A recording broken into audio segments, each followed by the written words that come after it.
What's up, team? It's Super Robot Punch. I'm back, and we're doing a little step-by-step tutorial. Got myself this really cool 3D print of Pirate Lion or White Leo from Battle Beast. Got him off Etsy. I did some zenithal highlights and a black base coat. Here's the inspiration. He's one of the old TCG cards.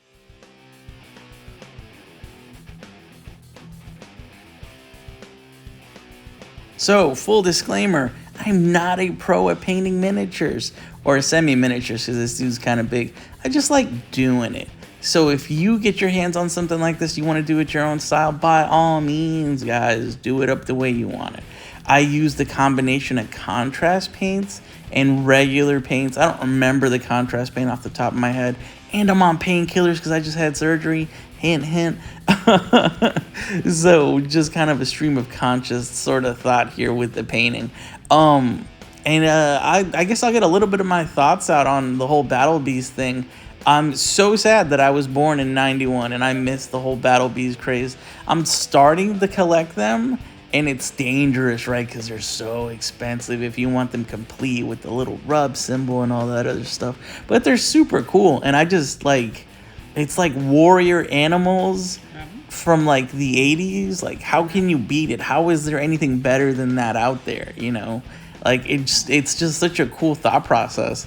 And it's such a cool, like, just in general, like, they have factions. It's kind of like Transformers. I think they're a spin-off of Transformers, if I'm not mistaken. There's good Battle Beasts. There's bad Battle Beasts. There's even a sloth. Like, the shit's wild. All right, getting back on subject, doing the pauldrons now. So this particular 3D print isn't necessarily like super true to form of the original figure or the original design. There's a little bit of more, I'd say, edginess or like grunginess to this print specifically, which works because obviously it's not going to be a one-for-one sort of thing. Like the original figures were significantly smaller, so I am taking a few liberties here and there, like with certain colors and things like that, just to kind of embellish them. Like the shoulder pads are gonna be blue because they're, you know, like that's the original inspiration color, but like the actual bone part is gonna be white or silverish.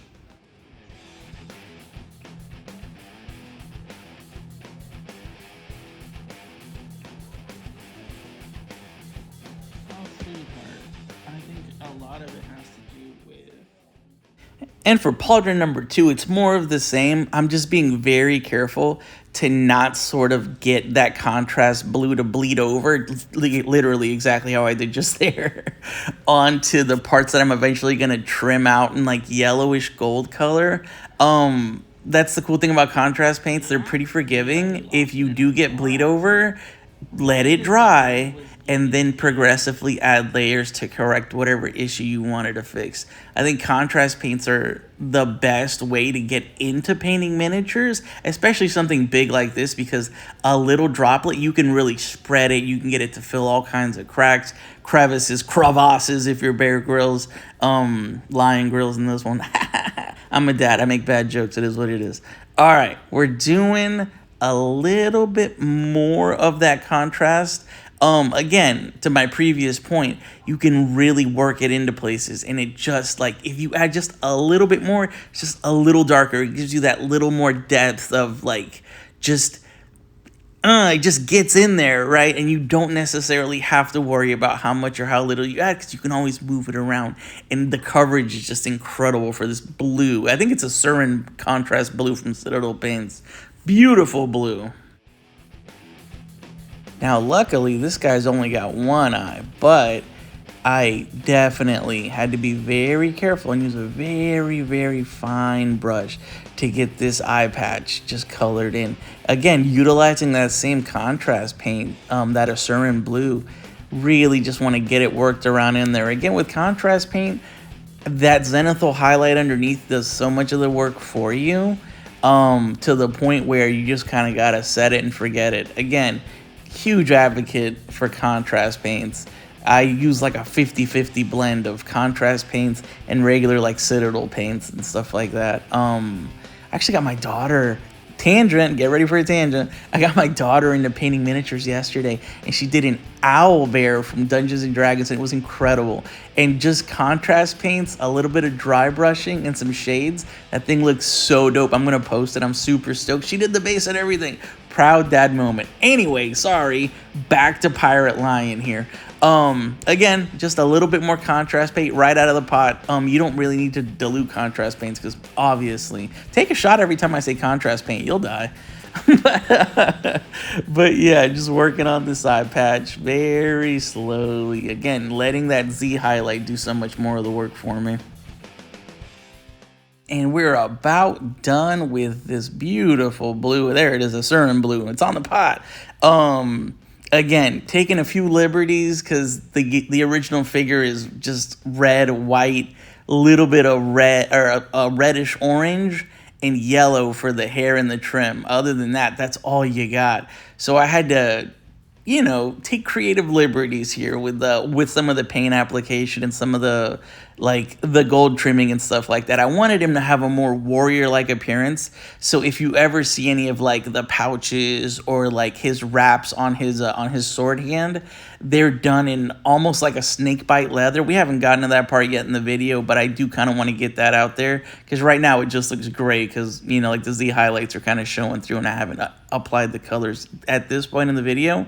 But yeah, if you're a Battle Beast purist, just keep that in mind if you made it this far. One, thank you very much. Two, hey, it's a 3D print. It's not going to be a one-for-one, although they have them all over the place on eBay, and I'm really considering it because I actually ordered the rest of this guy's stock that I ordered this Pirate Lion from the day I'm recording the audio for this because I'm so addicted. Speaking of addicted, blue and yellow.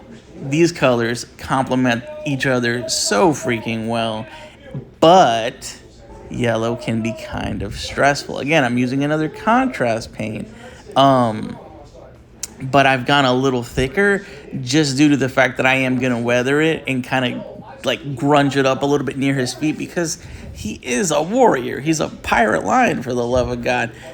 He's going to be a little dirty. He's going to be a little grimy, and his footwear is not always going to be the best. I've worn combat boots my whole professional adult life, and yeah, you know, the boots aren't always on 10.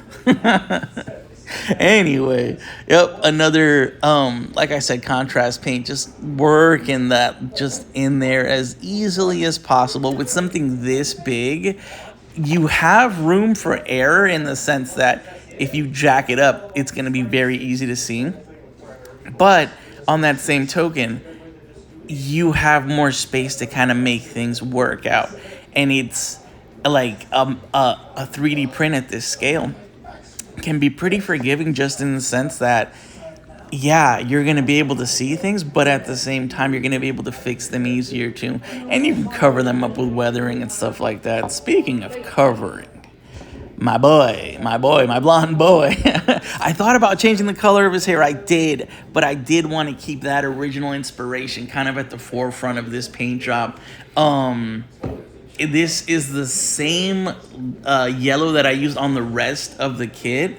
I do more to it. I don't know if I actually got it on video, but I do a lot of low lights and highlights and stuff like that. I'm a toy stylist over here.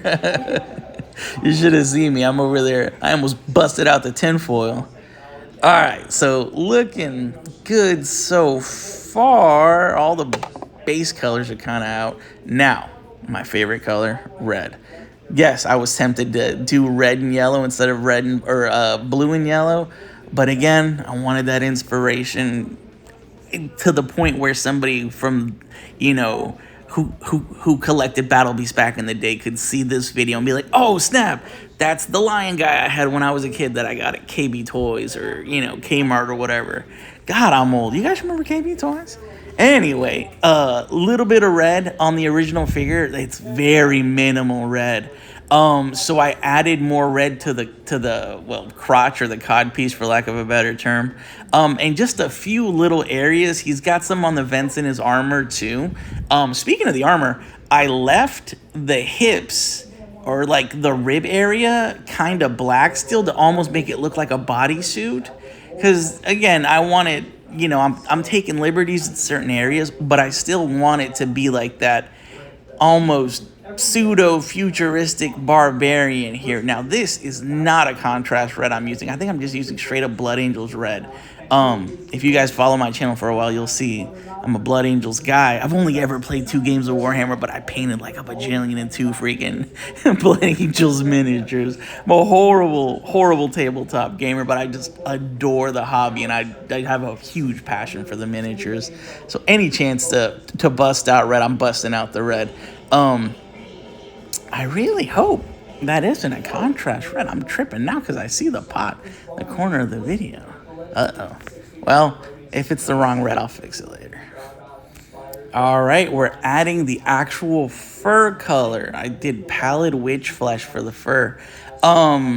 Super nerve-wracking working with white. If you've ever painted a miniature and worked with white, it's, you know, it's a little stressful.